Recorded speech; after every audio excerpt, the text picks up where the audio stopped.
Screen. Hello, everybody. Welcome to today's live stream. Unfortunately, I'm not going to sing for you in today's intro like I normally do because today we have a special guest, and his name is Mike Wolf, you guys. Mike and I have been friends for a while. I think we met like last December or so, and he actually works with my boyfriend, Sam. And I met Mike, and he's telling me about all of this experience that he has in real estate. And the reason why I really connected with Mike is because he does a lot of philanthropic things with real estate.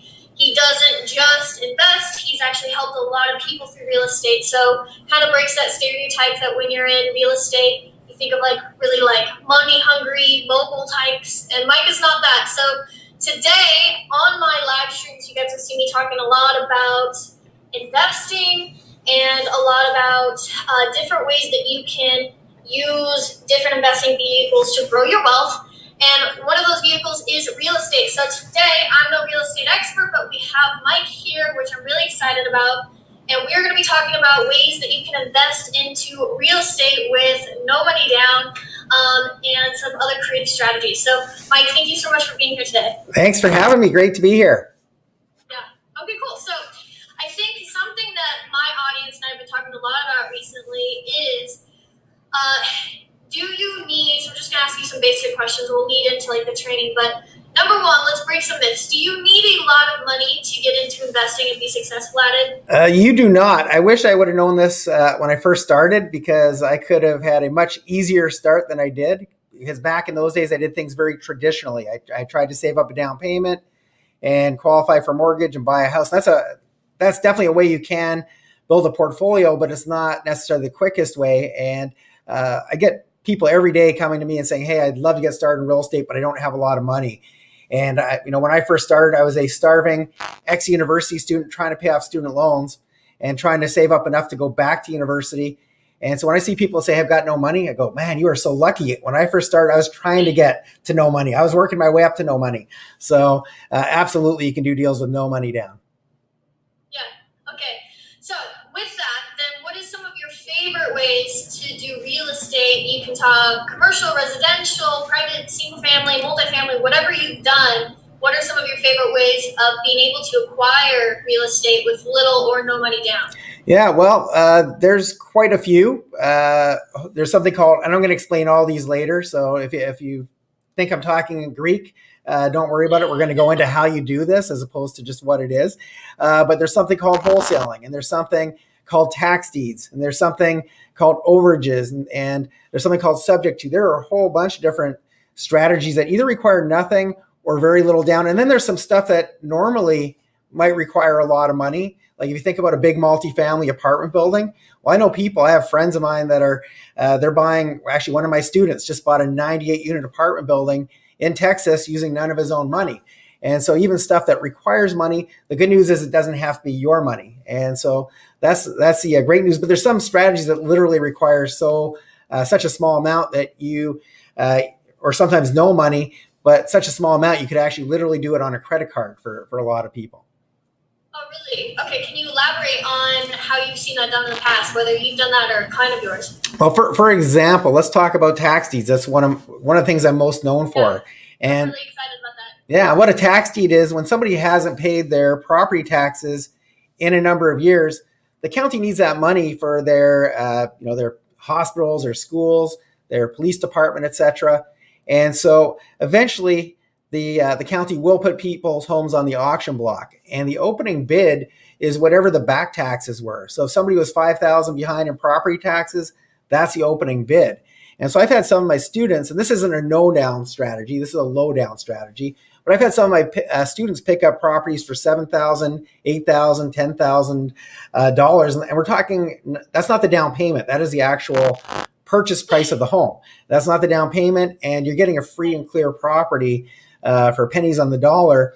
But some of my students that have picked up some of these deals, they didn't even have the $7,000 or the $10,000, and so they had to go and borrow that from other sources. And so I actually teach them, how do you go raise money to do these deals? And it's a lot easier. It's a much easier conversation if you go and ask somebody for $7,000 or $10,000 to invest in real estate, as opposed to saying, hey, I'm looking to buy a 98 unit apartment building. I need $3 million. Will you loan me that? It's a much different conversation.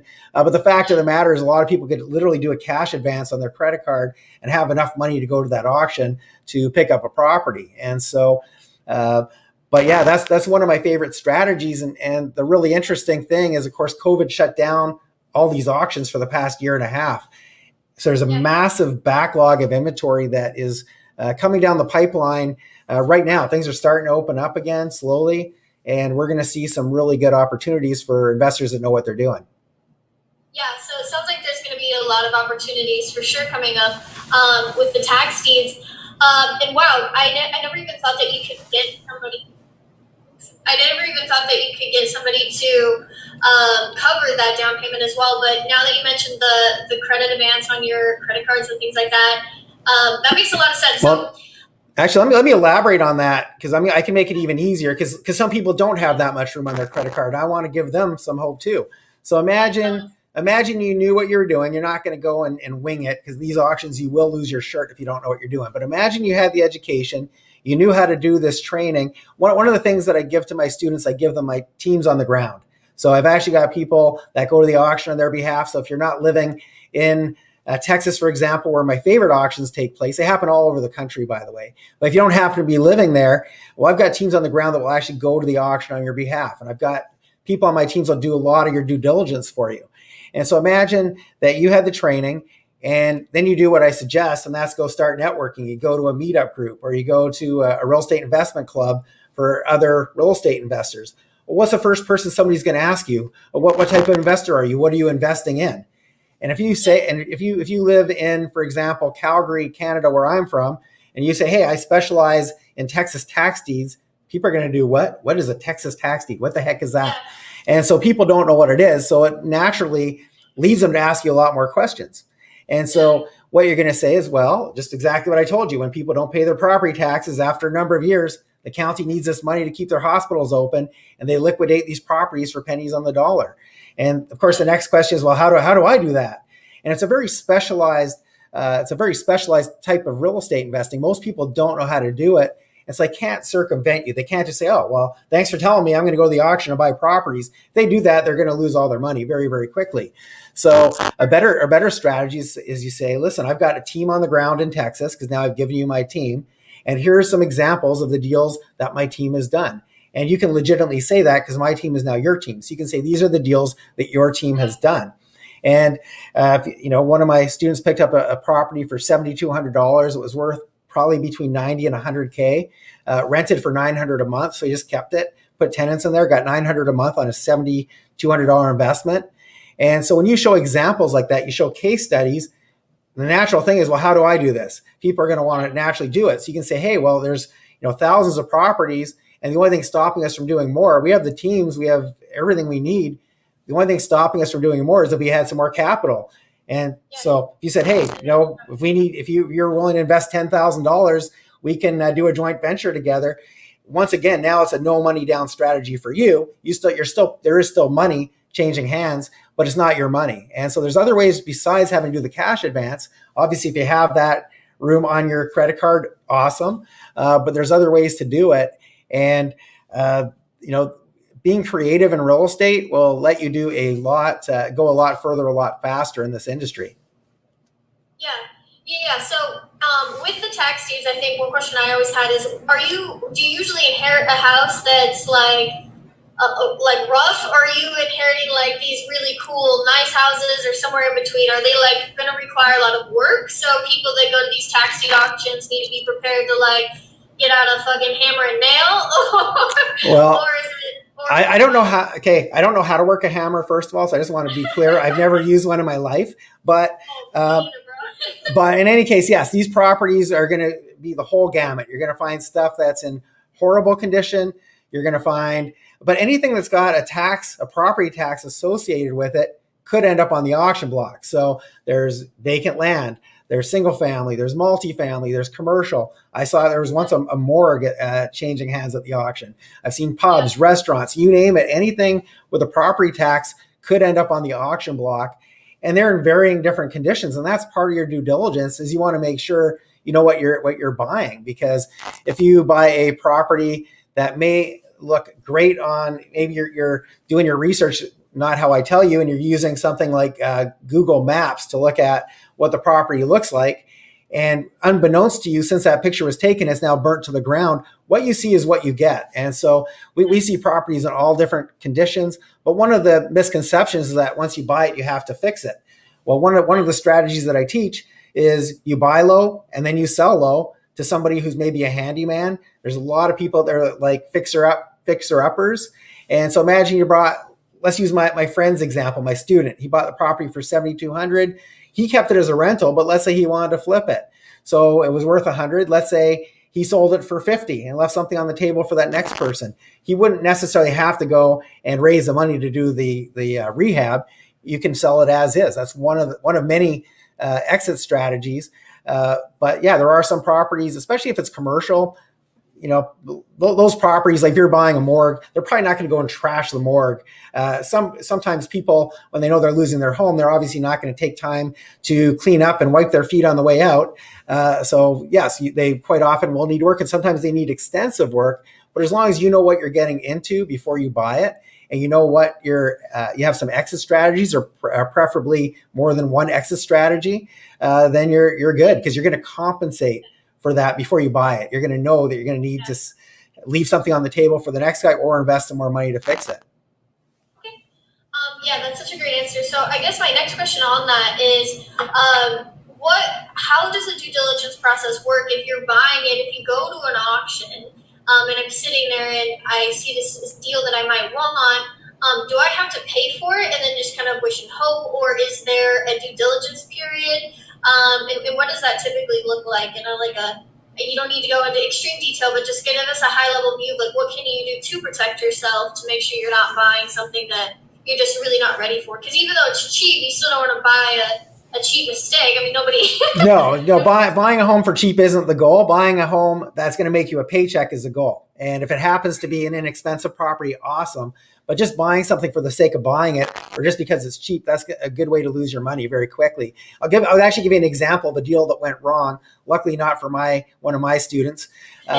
Somebody, and this actually made the news. It took place in Fort Lauderdale, I believe, and this was just not long before COVID.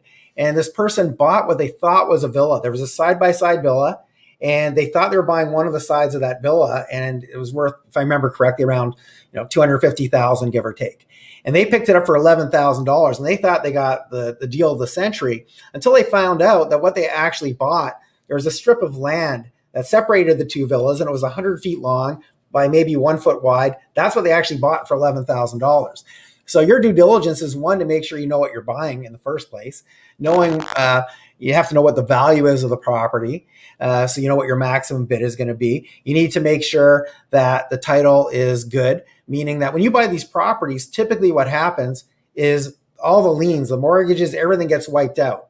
Usually. The key word there is usually. There are times when that doesn't happen. And so you need to know when these exceptions are taking place. You need to know how to deal with that. You need to know how to compensate for that in your bidding. And so, yeah, this is definitely not something that you would just show up at the auction without doing any homework. And so there's a number of things. Properties beforehand is what you're saying. Yeah, now it doesn't have to be you. I just want to make it clear, because I like to teach people how to work smart, not hard. And to me, if I've taught people from as far away as Australia how to do this. So imagine you live in Sydney, Australia. You're not going to fly to Texas every month to go do your, drive past all these properties. That would be, one, it'd be very expensive. And two, it's not really a good use of your time. So that's why I give my students my teams on the ground. But there are certain things that need to be done, but it doesn't have to be done by you. And so, for example, that example I gave earlier where, so when I do my trainings, it's a 4-day training. We spend 2 days in the classroom, and quite often my students they usually gravitate towards the really pretty homes, as we all do. And so quite often they'll find, I love this home on Main Street. I've got to have this home. It's so beautiful, and the numbers look amazing, and it's starting at a super low bid. And then on day 3, we actually get in a vehicle together. We go on a bus, and we do what we call driving for dollars. We actually go looking at these properties to see, what's their condition, what kind of street are they on. And sometimes this home that looked really, really nice in the pictures is now a bunch of smoldering ashes where a home used to stand.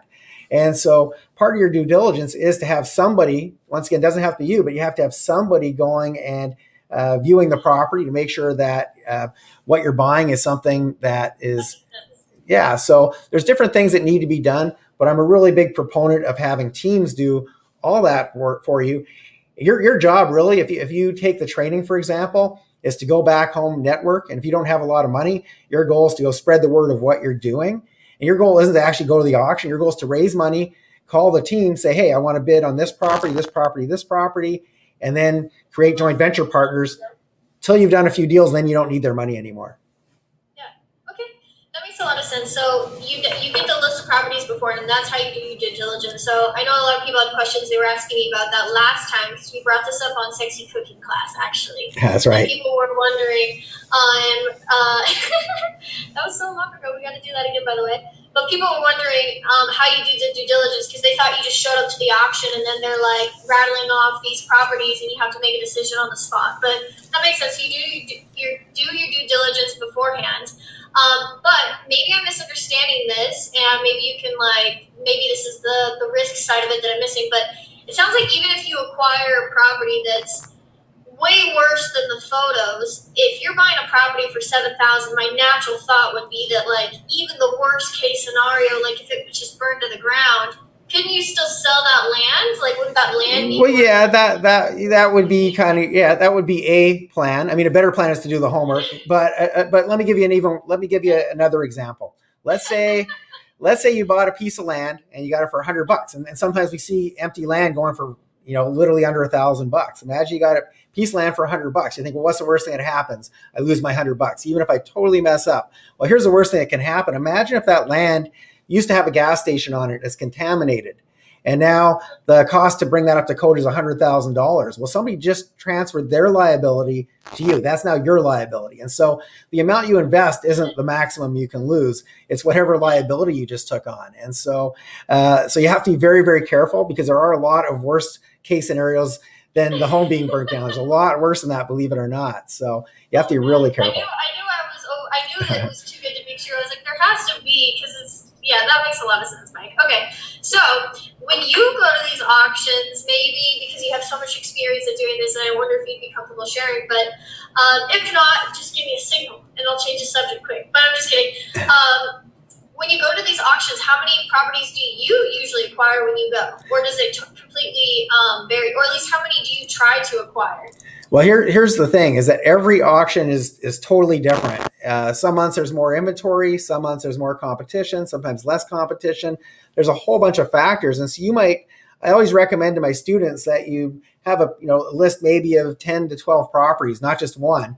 If you go with one, you might get it. But if you don't, the thing about the auctions, they're not every day, at least not in the county that I like to work in, which is Houston, Texas.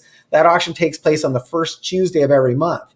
And so if you go there thinking, man, this is a property I want this property, and you don't get it, then it's a whole month before you get another opportunity to bid again. And so I recommend having, your a list of as many that make sense as possible. And so you're going to do your due diligence. You're going to make his list as big as possible. And then if you go there with enough money to buy 2 properties and you get 2, awesome. If you go there, but sometimes you're going to go even with you've done all your homework and you got your money lined up and everything's all ready to go, and you're not going to get a property because sometimes the competition is too fierce. So every auction's totally different. And so my advice is 1, consistency, and 2, having a plan B. You might have your very favorite property, but if you don't get it, well, what are you going to bid on after that? If you don't get that one, what are you going to bid on after that? And so I've seen some students go 3 or 4 months without getting a single property. And I've had students pick up 2 or 3 at one auction. And so it varies so much. And you have to treat each individual auction exactly like that. It's an individual auction. Just because the month before something happened, you got nothing, doesn't mean the next month is going to be the same. That makes so much sense. I think that's a really great strategy for a lot of people, but I hear that you really have to do your due diligence and you don't want to inherit a liability for sure. So another strategy, Mike, that I've heard you talk a lot about is, I think the term is overages. Is that correct? And I was hoping that you could share a little bit about, first of all, what is an overage, because I think nobody in my audience probably knows what that is. So let's start there. What is an overage? Yeah, most even very successful investors don't have a clue what an overage means. And so what an overage is, when you go to the auction, let's say the opening bid on a property is $5,000 and people are bidding back and forth. Eventually it ends up getting bid up to $50,000, just to use round numbers. So that first $5,000, that belongs to the county fair and square. That's for the back taxes, no problem. That additional $45,000 though, that actually belongs to the previous homeowner. And in most cases, the previous homeowner has no clue that this money is owed to them. The county usually doesn't make much effort to contact them to let them know, because after a certain amount of time, the county gets to keep it forever, use it for their slush fund. And so a really cool strategy that once again requires virtually no money is to go and track down these people, say, listen, I know somebody owes you $45,000. And as you can imagine, if somebody just lost their home over such a small amount of money, they're obviously probably not moving into a palace. They're either living on the streets, they're having to move in with friends or family, they're not in a good spot. So imagine you say to them, listen, I know somebody owes you $45,000. And if you're willing to share it with me, and what you share, that's between you and them, you can negotiate that. But I have a friend, that's all she does. She just does overages, and she charges 40%, and her smallest paycheck has been $21,000 so far. And because she only does larger overages. And so it's a great strategy. You're not actually buying a home, but it still pertains to real estate. And you can literally, your costs, sometimes you have to pay for the list of the overages. A lot of times you don't. Sometimes you might have to pay for a skip tracer, which is somebody who's more or less a detective. They track down people if you can't find them yourself. A lot of times you can track them down if you go on social media or you talk to neighbors. You usually can find out where they live and get a hold of them. But the costs are very, very small, and it's a great win-win because you're helping somebody who probably is in a really, really bad financial spot. So yeah, I love that a lot. That's really big, and I'm really big on giving back. So I love that strategy a lot. Maybe you can re-go over it because I'm missing the part of why this money is owed to them in the first place. So what occurred that made this owed to them? I understand why the government doesn't tell them it's owed to them because the government wants to keep it. Right. But why is this money even owed to them? Yeah, because you got to remember so for the county to put their homes up for auction in the first place, that's a legal process. They have to go through the courts. They don't just one day say, hey, we're putting your home on the auction, get out. They have to go through a legal process.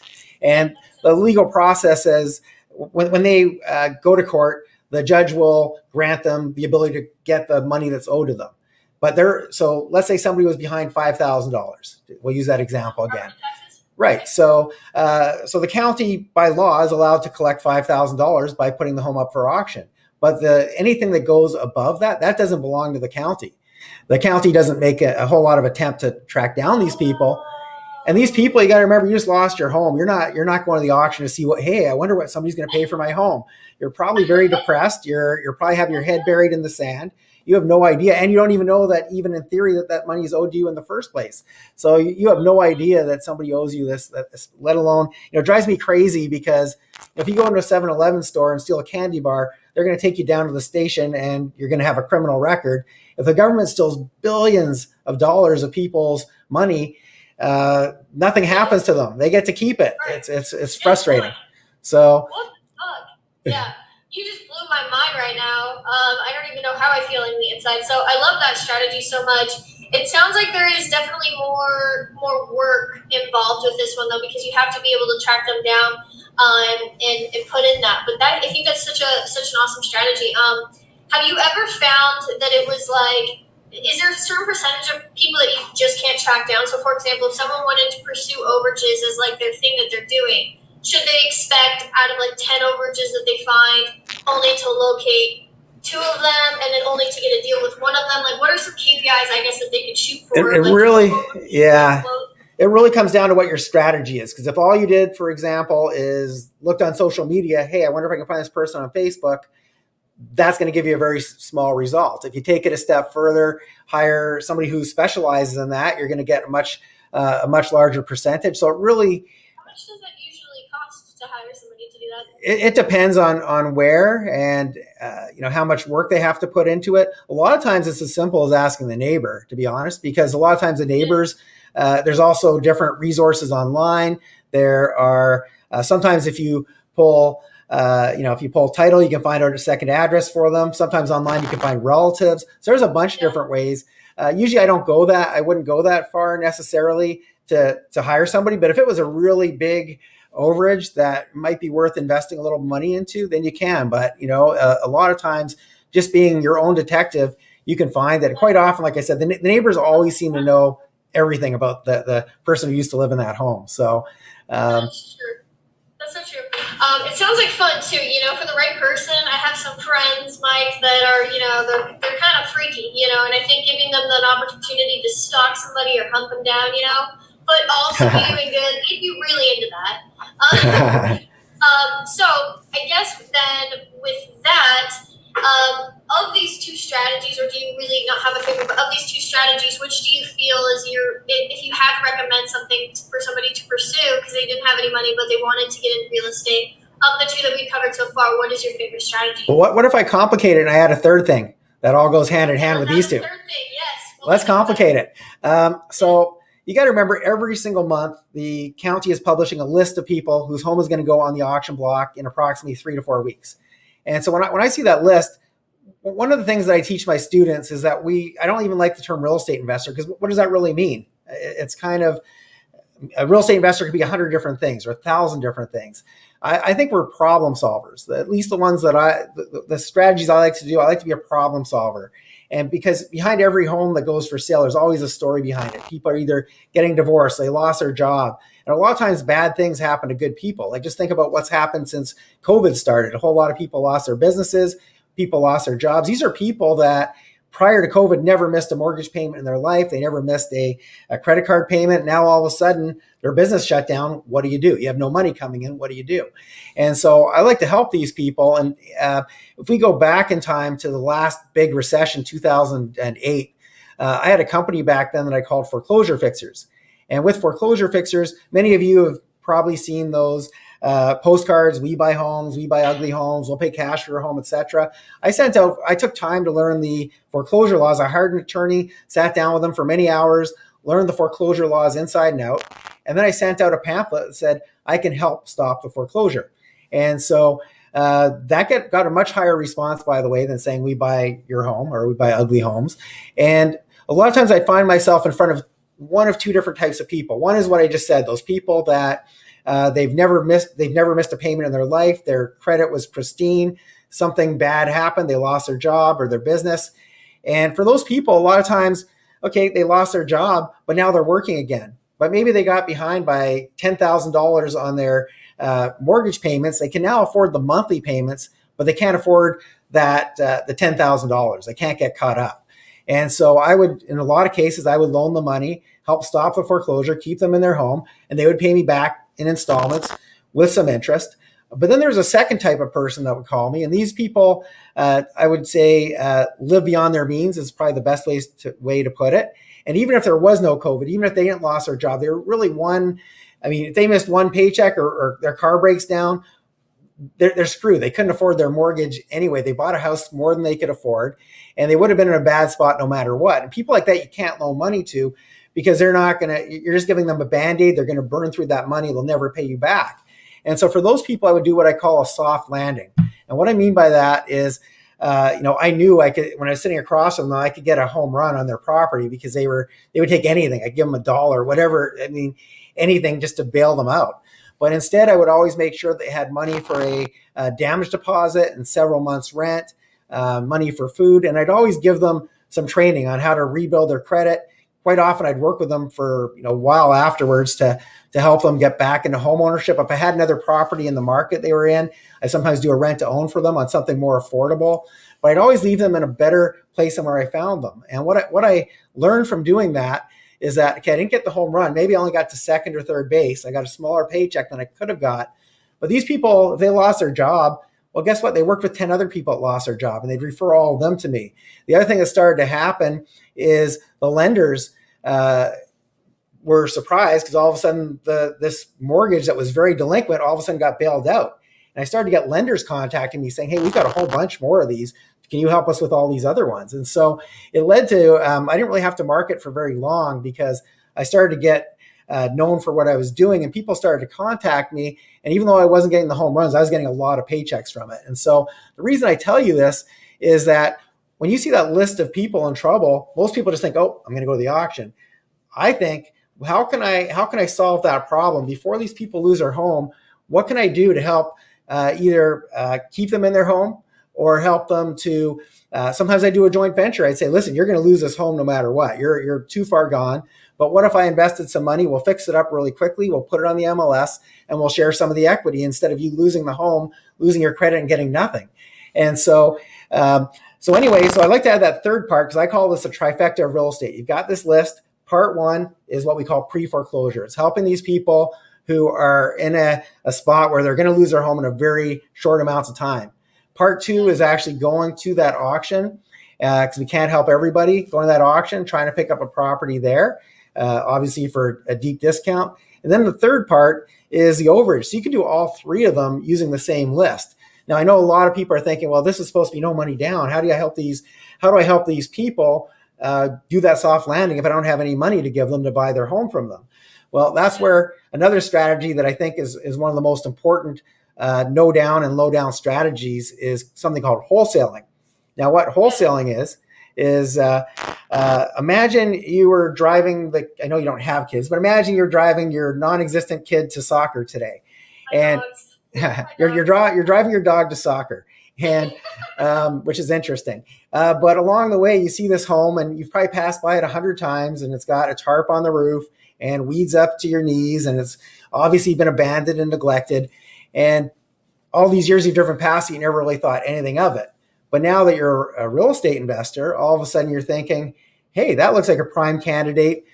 These are people that are in trouble. They need my help. Why don't I call them? And so you do a little research. You contact this person and say, hey, listen, I've passed by your home. It looks like it's neglected. What's the scoop on it? Like, are you looking to sell it? Like, what are you doing? And they say, oh, well, I inherited it. And since I inherited it, I've got these HOAs calling me wanting money, and there's property tax due and they want money. I thought inheriting something was supposed to be a good thing. And then you say, oh, well, you know what? It just so happens I buy homes in your neighborhood. You know, what are you looking for it? And imagine you know the neighborhood really well, and you know the home's worth $200,000. And they say, you know what? If somebody just gave me $100,000, I would just like walk away right now. You go, okay, sure. And so, but imagine you don't have that $100,000. Most people would just say, oh, well, I guess I can't do a deal. I guess I have to just walk away. No, there's something called wholesaling. You put that property under contract and you write an offer with what's called an escape clause. Now, what an escape clause means is you're going to put a condition in there saying subject to inspection and subject to inspection by your partner. And then what you're going to do is you're going to go find somebody like myself. You're going to say, hey, Mike, I know you like to buy properties. You're an investor. I've got this property and there's 100,000 equity in it. If you're willing to give me $20,000, I will assign this contract to you. So what that means, you're not going to go do the real estate deal. You're going to put it under contract. You're going to let me do the deal, and you get paid $20,000 whether I'm successful with it, whether I lose money, make money. Either way, you're going to get that $20,000 because that's what we agreed upon. And you get paid before I even start with the deal. So that's called wholesaling. So imagine you did exactly what I did. And you sent out flyers saying we pay, you could put we pay cash for homes, or we can help stop the foreclosure, whatever you do to get yourself across the table from somebody who needs your help. And then once again, even if you're not in a position to buy it, you could put it under contract, find another investor like myself, and I'll do the deal and I'll pay you to bring the lead. And once again, that cost you nothing. You didn't have to, you didn't have to put any repairs in the home. You're not qualifying for any mortgage. You're just assigning that contract to another investor. And so if you're listening to this without a whole lot of cash, that's one of the best ways to get started. And these three things all go hand in hand together. So imagine you wholesaled, you did the pre-foreclosure first, you found somebody, you wholesaled that deal, made it $5,000, $10,000, $20,000. I know people have made over $100,000 wholesaling one property. One of my students has done, he's 22 years old, he's done 6 wholesale deals in 2 months and made $140,000. And he just bought his own home to live in. But anyway, that can now give you the ammunition, the money to now go to the auction. And now you can participate in the auction, and then you have the overages. I mean, you can do all three. And for those of you who are charitable, like Jeweliet and I like to do a lot of giving back. Imagine you made so much money on doing strategy 1 and 2, that instead of taking a piece of the overage deals, You just told people, hey, I know if somebody owes you money. Here's how you go get it. Here's some people you might want to talk to get you that money. And you did it for to help that person and didn't even take any piece of it. So there's lots of different ways you can do any of those strategies, but they all go hand in hand. Once you have these tools in your tool belt, you can kind of mix and match and do whatever part you love the best. Yeah, I love that so much. That's such a great strategy as well. We have a few questions in the chat if you want to take a look. So the first question is from Adrian, how much time do you have to do the research for an auction to make sure it's a good deal? That's a good question. So I mean, I think they're asking from when they get the list of properties to when the auction is. Yeah, so you're going to have usually 3 to 4 weeks lead time of getting that list. I actually recommend doing absolutely nothing. If you're just going to the auction, I recommend doing nothing with that list until probably 4 days before. And the reason for that is you have to remember these people for years and years and years have been receiving letters from the county saying, hey, your taxes are due. When are you going to pay? And they're getting notices saying, eventually we're going to put your home for auction if you don't pay. So these people, after a while, after like 3 years of it not going to auction, they're saying, yeah, whatever, the county's just talking, they'll never do it. And then suddenly they get something in the mail saying, okay, the first Tuesday of next month, your home is on the auction block. You've got 3 weeks to pay up. All of a sudden, these people that were too embarrassed to ask their family or their friends for money, they are scrambling to try and get that money, because up until that auction actually takes place, they can still redeem their property and save it from going on the auction block. And so if you do your homework right when the list comes out, these people are scrambling. Some of them are going to pay it off. And so you don't want to do a whole bunch of work on properties that are not actually going to go for auction. Now, if you're doing the pre-foreclosure, then you get started the day that list comes out. You're contacting these people and you're going to try to help them with a solution to stay in their home or to give them that soft landing. So it depends on what strategy you're planning on doing. But if you're planning on doing just the auctions, you've got a good 3 weeks of lead time, but you're not going to actually start till that final week. The other weeks, focus on a different strategy. Yeah, okay. The next question is, are these auctions for Texas tax deeds for the public, or do you have to pay to get in? These are open to the public. There's no charge to attend. Once again, they happen everywhere in Texas. By the way, it's always the first Tuesday of the month. In other counties, it may vary. I don't know any auctions where they charge you admission for tax deeds that I'm aware of. But yeah, and in Houston, you don't even have to pre-register. You can just show up. They give you a bidding card. You have to sign like one form. They give you a bidding card. Other auctions, you have to pre-register before you show up there. Like I think San Antonio, for example, you have to, by the day before, you have to let them know you're coming. So you want to check with the county to see what is required of you. But my favorite one, which is in Houston, you just can literally show up. But I don't recommend that you just show up with that, or at least not bid unless you know exactly what you're doing, because it's so risky. The other strategies, by the way, if you're doing part one with a pre-foreclosure, there's not much risk. You're putting under contract and you're giving yourself a way back out of the contract if you can't find a buyer, another investor to assign that to. With part three, there's no money involved. You're not putting any money down. The most you can lose is the cost of a list if you have to pay for it, but often we can get those at no charge. So those require nothing, and you can, even if you mess up, you won't lose anything. But with strategy two, going to the auction, very dangerous. Yeah, okay. So another question on my Facebook Live. Robin is wondering, where is a good place to look up these auctions? So is there like a website where people can go to find them, or how do they find the auction in their area? Yeah, the best thing is to call your county tax assessor department and ask them how they deal with delinquent taxpayer properties, and ask if they have auctions. That's not always the case. There's also something called tax liens, which is a totally different related thing, but it's not the same. So you want to find out if the county that you're looking at is a tax deed state, which is where you're actually buying a property, or tax lien state where you're not actually buying a property, you're buying I won't go into detail, but you're actually buying a certificate that entitles you to money when the taxpayer pays off. I could teach that strategy if you want, the basics if you want. Maybe some other time. Okay. I think we have a lot of strategies here today. People are going to be like having a hard time picking. We don't want to overwhelm. Yeah, exactly. Yeah. So Gregory is wondering, Mike, do you take investors? Do you negotiate for other investors? Not sure what that fully means. So. I actually, can we unmute? I just want to make sure I get the question right, so I can give I want to make sure I answer that properly. So I don't know if they're on Zoom and we can unmute them, or. Unfortunately, this one's on my Facebook Oh, okay. So profile. can you read that to me one more time, and then I'll try to. So the first question is, do you take investors? So I'm thinking he's meaning like, do you have a fund where people can give you money and then you go invest it into real estate for them? I think is what he's Oh, asking. okay. So if I get that right, then the answer is I don't actually take people's money and I don't commingle funds. I'm self invest. It's my own funds these days.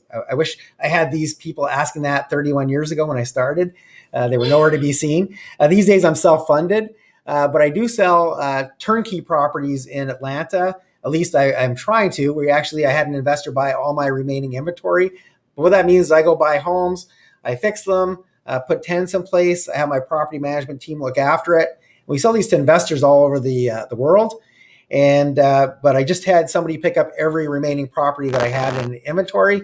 So so right now I can't help you at this exact moment. But if it's something that interests you, keep in touch with me, and I can help you invest.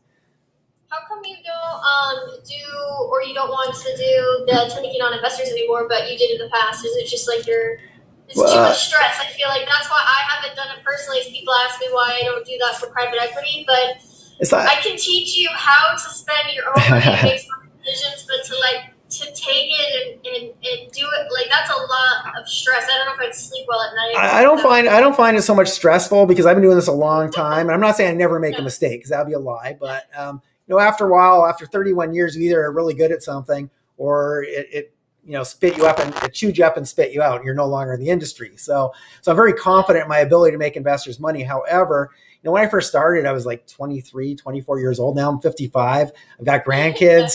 I just have different priorities in life. I don't really want to be. That doesn't light me up anymore. When I was your age, Juliet, I'd be doing that all day long. But if I had the know-how and the confidence back then, which I didn't, but now I'm just at a different point where I travel full time. Right now I'm in Cancun, by the way, and hang out with my grandkids. And I still like to teach, but I don't actually want to go and deal with raising money and commingling funds and the whole legal paperwork involved with that. Yeah. So the last question that we have here today before we take off is do you negotiate for other investors? So do you have like a deal negotiation coaching package Well, thing? I teach people how to negotiate. I don't do it for them per se for the same reasons that I just mentioned. Yeah. In general, nobody really usually asks me, "Hey, I'm buying this deal. Can you go negotiate on my behalf?" Uh, but if they do, I don't know. I guess if it was a one-time thing, I might consider. I've never done that. Uh, but I think it's better just to learn how to do it yourself. He's got money, Mike. This guy really wants to give you money, and you're making it so hard for him. You're like, no, I don't want that money. Well, I you don't know want what, this money. and this isn't to sound flippant or arrogant, but after a while, you don't really get motivated by the money so much anymore. You either do it because you love it, and so for example, I have an inner circle coaching group, and these are my students that I work with on a regular basis, and I absolutely love teaching them. And so I'm not doing it for the money. I do it because I love to see their successes. I like to help them avoid pitfalls, etc. And so I really like to help them, and that is a win, that is a huge win for me because it just makes me happy. Going and negotiating, I was never a particularly great negotiator anyway. I don't, I've done a lot of deals, but once again, remember I talked about teams. I have people on my team that are amazing negotiators. So those properties that we sell in Atlanta, it's not me going and negotiating. I've got people on my team that are awesome negotiators. I don't do that. So even though I could, I mean, I've done my share of negotiating over the years. I'm not necessarily the best person for that. And just, because people see that I've done a lot of deals, they assume that I have all these amazing skill sets. No, I bring people on my team that are amazing at, and I owe so much to my. If it weren't for my team, there's so much that, like Samuel, who did all the tech that made this thing go off without a hitch.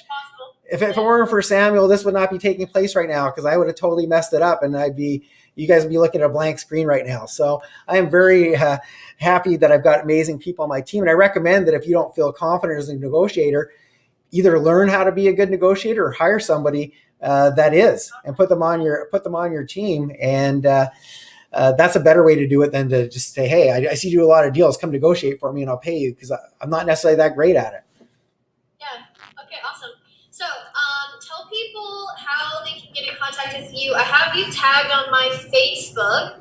So anybody that's watching this live or who watches the recording afterwards, I have my tagged. Is the best way for them to reach you, because I do have a few people, like getting the push notifications, few people wanting to know how they can reach you about some coaching programs that you have and some different opportunities you have to work with you. Yeah. So is the best way for them to contact you just a message on Facebook, or I mean everybody on the Zoom that's watching this on Zoom, is there a link for them to click? Yeah, well, I'm going to do a couple of things here. Maybe Samuel has a link to book a strategy call. But first of all, I'm going to give everybody, since you're on here, a free ebook that talks about, because this obviously was pretty, we only had so much time. And so I want to talk about, I have a whole bunch of no-down strategies in there. So I'm going to give that for free. And so I put that in the chat box. If you could put that in the Facebook, and I'm going to try to do it too. Once again, I'm not that techie, so if I screw up, I'm also going to give you my email so you can get it. But I'm putting it on StreamYard, which I don't know exactly where that posts to, but here we go. And we're just winging it. We're just winging it. But anybody who, if you want the ebook and you didn't somehow get the link on whatever platform that you're on, email me, Mike@MikeWolfMastery.com. And it's Mike@MikeWolfMastery.com. And I'm happy to get you the ebook or answer any questions. And if I missed your questions, I know they're coming in on a whole bunch of different spots. I'm watching on Zoom in the chat box, but I don't see all the other stuff that might be going on. So if I missed your question, I want to make sure it gets answered. So feel free to reach out. I'm happy to answer it for you. And but I put the link to the ebook in the two places where I knew how to do it. So and yeah. Okay, cool. So on mine, everybody that's tuning into my live stream right now and that's watching the recording, I'll put the link to Mike's ebook in the comment below for you guys for you to check that out. We have been talking a lot about different ways to get into investing, and I've really broken a lot of myths myself on how you can buy entire businesses for very little money, not necessarily $0, but very, very small amounts of money. And so it's so awesome to be able to tie that into real estate as well, because it's such an amazing investment vehicle. So if you guys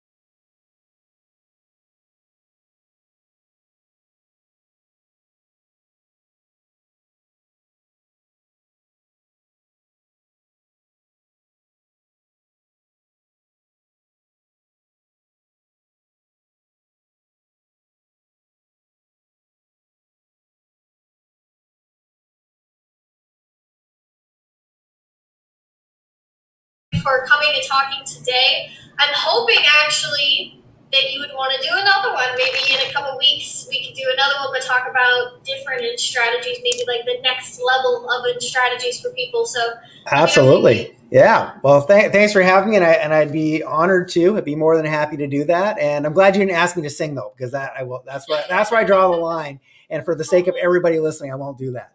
Well, that's so funny. Mike's like, I'll come to sexy cooking class, but I won't sing. Exactly. That's the line. And the even scarier part is I don't cook either, but it was still fun to be there. I like to eat, so that part I can help with. Yeah. Awesome. All right. Thank you so much, Mike. I'll talk to you later. Thanks again. Take care, everyone.